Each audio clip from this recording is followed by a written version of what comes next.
Welcome back. આગળ વાત કરીએ અન્ય સમાચારોની.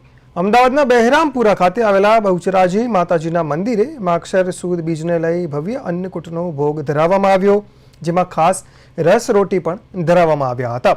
આ પ્રસંગે મોટી સંખ્યામાં શ્રદ્ધાળુઓ ઉમટી પડ્યા હતા.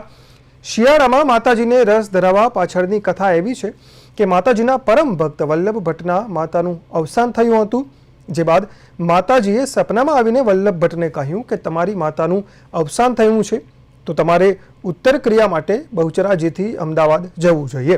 જે સાંભળીને વલ્લભ ભટ્ટે કહ્યું કે નિર્ધન સ્થિતિમાં અમારાથી કોઈ જ્ઞાતિ ભોજન થાય તેમ નથી, તો અમદાવાદ કઈ રીતે જવું?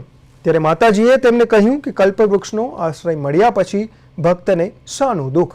તમે અમદાવાદ જાઓ, ઉત્તર ક્રિયા કરો અને જ્ઞાતિ જે ઈચ્છે તે ભોજન કરાવો. માતાજીના નિર્દેશ પ્રમાણે વલ્લભ ભટ્ટ અમદાવાદ આવ્યા.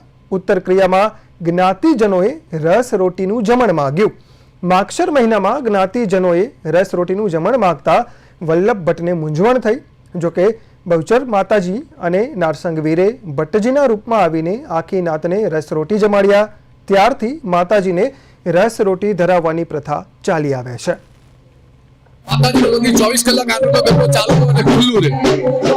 આજે આ બાવન મૂવી પર એટલે જ આપણે ભક્તોનો ઘોડાપોળ છે અને માતાજી રસ રોટીની રાત જમાડી હતી.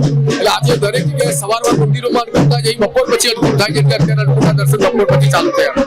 બીજું, કોઈ પણ મંદિરમાં માતાજીના શિવજી સિવાય સ્નાન શણગાર 2 ટાઈમ હોતા નથી. માતાજીના સવાર સાંજના 2 ટાઈમ સ્નાન શણગાર. એટલે આજે જે વિશિષ્ટ દિવસના દિવસે માતાજીના આજે સ્નાન નહીં થાય સાથે. કેમ કે મા પોતે ભક્ત હોઈએ એટલે આજે જે મંગળારતી દર્શન કરવા એના કારણે આજે સાંજની માતાજી આજ બપોરે થઈ ગઈ. સાંજે આજે પૂજા નથી. બાકી 360 દિવસ હિન્દુ સંસ્કૃતિના છે, એમાંથી 359 દિવસ આપણા 365 દિવસ સવાર સાંજ માતાજીના સ્નાન શણગાર.